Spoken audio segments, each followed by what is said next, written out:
Bom dia, hoje novamente mais uma palestra para a Associação Espírita Lauro Machado e também baseada no livro Vinha de Luz, um livro psicografado por Chico Xavier, ditado pelo Espírito de Emmanuel.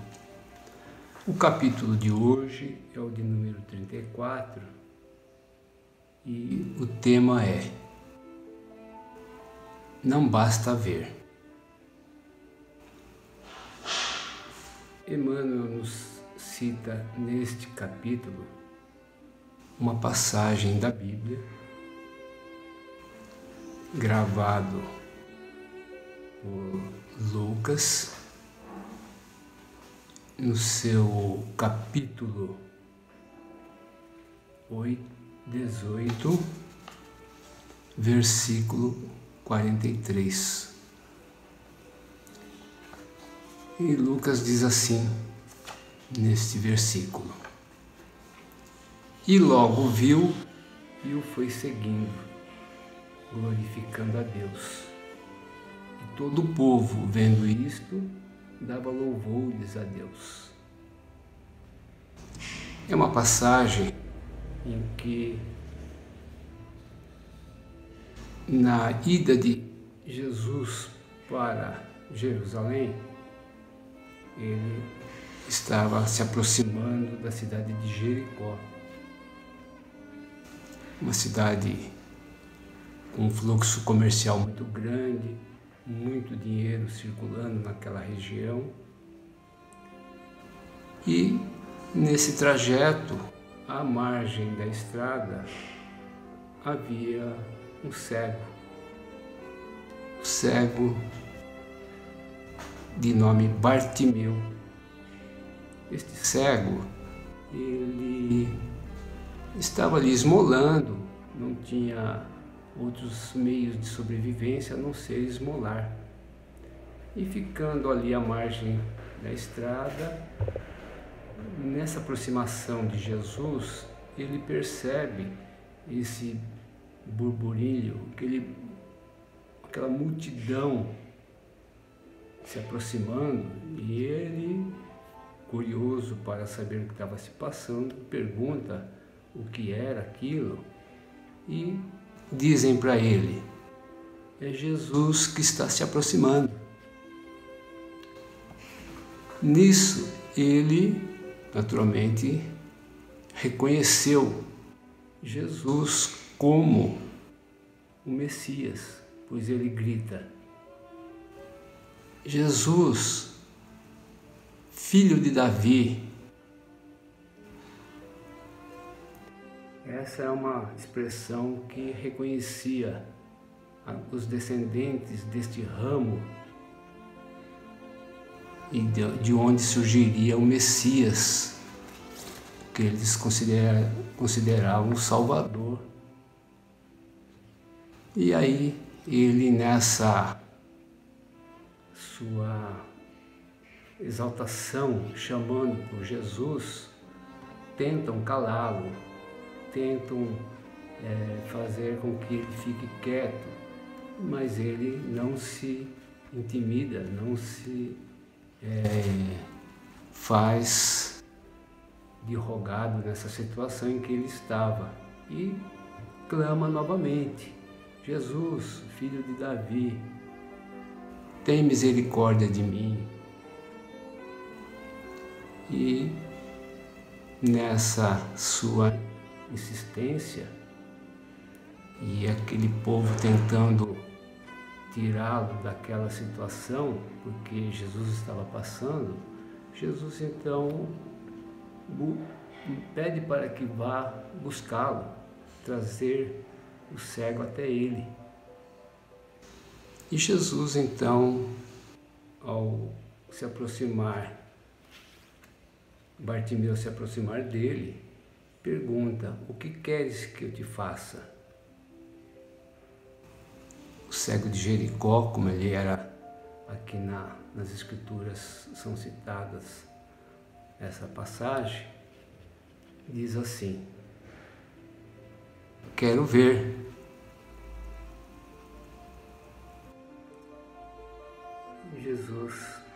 diz assim: vai, a tua fé te curou, a tua fé te salvou. Jesus transfere a Bartimeu, nesse momento, a responsabilidade pelo que ele recebeu. Jesus não assume como sua a proeza da cura, mas sim a sua interferência para que aquele que está recebendo o benefício tenha ciência da sua responsabilidade, do seu merecimento.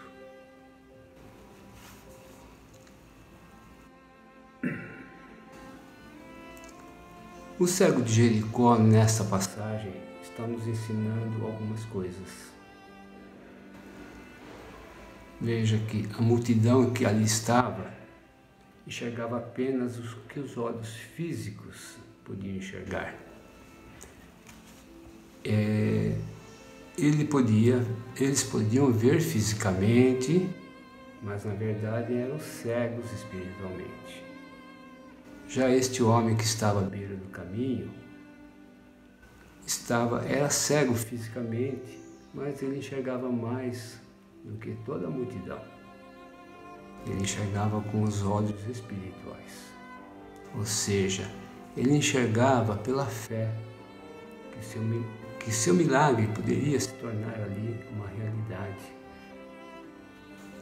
Depois também nos ensina a perseverar, insistir, ter bom ânimo para alcançar o nosso objetivo, buscando alternativas diferentes das anteriores, aquelas que já foram empregadas e não deram resultados. No início ele pedia esmola, mas no fim pedia a sua cura, que evidencia toda a fé, perseverança em buscar o Senhor, percepção de oportunidade e desejo de mudança de vida. Se fosse qualquer outra pessoa que estivesse passando, ele continuaria ali sentado, apenas aproveitando a grande movimentação para mendigar o máximo possível e receber mais esmolas. Mas quem estava passando por ali era Jesus, o Messias. A oportunidade era única. Ele então enfrenta a resistência daqueles que se opunham e busca o Cristo com mais intensidade. Voltando aqui então para o texto que nós temos de Emmanuel, vamos ver lá na sua descrição. A atitude do cego de Jericó representa padrão elevado a todo discípulo sincero do Evangelho. O enfermo de boa vontade procura primeiramente o Mestre diante da multidão. Em seguida, a cura acompanha Jesus glorificando a Deus. E todo o povo, observando o benefício, a gratidão e a fidelidade reunidos, volta-se para a confiança no divino poder. A maioria dos necessitados, porém, assume posição muito diversa. Quase todos os doentes reclamam a atuação do Cristo, exigindo que a dádiva desça aos caprichos perniciosos que lhes são peculiares, sem qualquer esforço pela elevação de si mesmos à bênção do Mestre. Raros procuram o Cristo à luz meridiana, e de quantos lhe recebem os dons, raríssimos são os que lhe seguem os passos no mundo.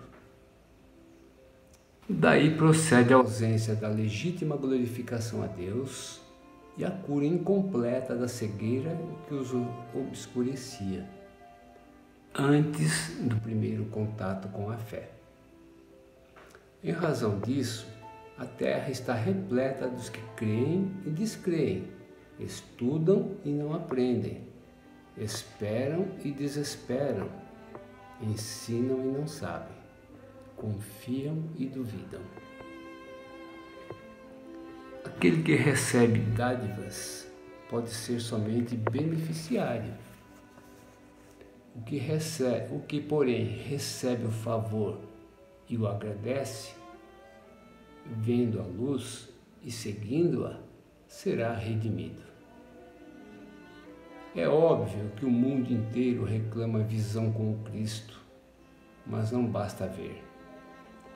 Simplesmente, os que se circunscrevem ao ato de enxergar podem ser bons narradores, excelentes estatísticos.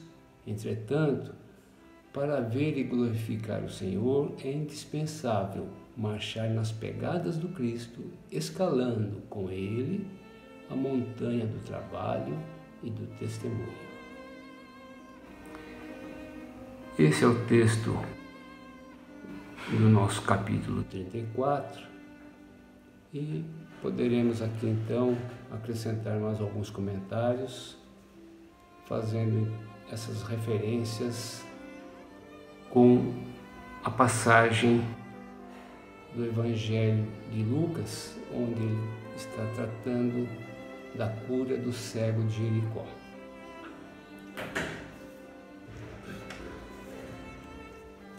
Podemos dizer aqui também, retornando ao texto,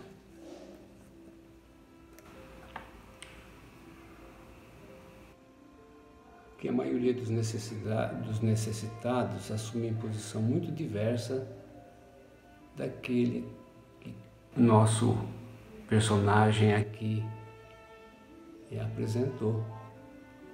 Porque o cego de Jericó, quando recebe o benefício, ele glorifica a Deus e segue junto com Jesus. Queremos, de todo modo, que sejamos atendidos. Pedimos, às vezes, sem saber o que realmente necessitamos. Como é na casa espírita? Quantos que mentalmente exigem a cura do corpo, mas não buscam a cura do espírito? Que recebamos a cura que nos recoloca no caminho para a elevação com o Mestre. É nessa busca que devemos nos esforçar, na cura do nosso espírito, que será aquele que precisa estar purificado, estar aperfeiçoado para as grandes jornadas que ainda teremos. Raros procuram o Cristo à luz meridiana, ou seja, procuram nessa condição da maior clareza do dia para falar com Ele. Relutam em mostrar a sua preocupação, talvez preocupados com o que dirão sobre essa busca a Jesus por terceiros que o observe. E dos que recebem os benefícios, pouquíssimos são os que o seguem Jesus. Se recebemos o benefício e não rendemos a legítima glorificação a Deus, é o que leva a não completar a cura do Espírito, que é a mais necessária para a nossa redenção aqui na Terra. Se em razão disso a Terra está repleta dos que creem e descreem, estudam e não aprendem, isso se dá pela oscilação dessa dificuldade espiritual que apresentamos, essa cegueira neste planeta ainda em evolução. E é em razão de não colocar em prática os ensinamentos de Jesus. Daí a importância destas 3 palavras: benefício, gratidão e fidelidade. Aquelas que foram citadas no início por Emmanuel, quando o povo deve observar o benefício, a gratidão e a fidelidade reunidos e voltando-se com a confiança para o divino poder. O que recebe as dádivas pode ser somente beneficiário. Todos nós somos beneficiários diariamente de alguma coisa que recebemos, mas não reconhecemos, não fazemos nenhuma referência como sendo alguma coisa que é uma dádiva, que está ali nos presenteando o dia, aquele momento. Os que recebem o favor e agradecem, vendo a luz é Jesus, e seguindo-a, será redimido. O cego de Jericó estava sentado à margem da estrada e agora está em pé, vendo e caminhando ao lado de Jesus, glorificando a Deus. Nós também temos que escalar, no sentido de evolução, a montanha do trabalho com Jesus e de dar o nosso testemunho. Do trabalho, porque devemos realizar a nossa reforma íntima, melhorando, indo para o alto, escalando. O testemunho, assim, exemplificando para auxiliar ao próximo. Disse Jesus: eu sou o caminho, a verdade e a vida. Ninguém vem ao Pai a não ser por mim. Vejam, é a nossa lição de hoje que nos coloca perante esta visão de como agir nas dificuldades, nas nossas doenças, na busca que temos diariamente quando fazemos os nossos pedidos e reconhecer as nossas glórias recebidas e assim podermos trilhar mais um pouco a nossa jornada aqui na Terra. Eu agradeço a todos e que tenhamos uma boa semana, sejamos iluminados pelo nosso Pai que está no céu. Muito obrigado, um bom dia.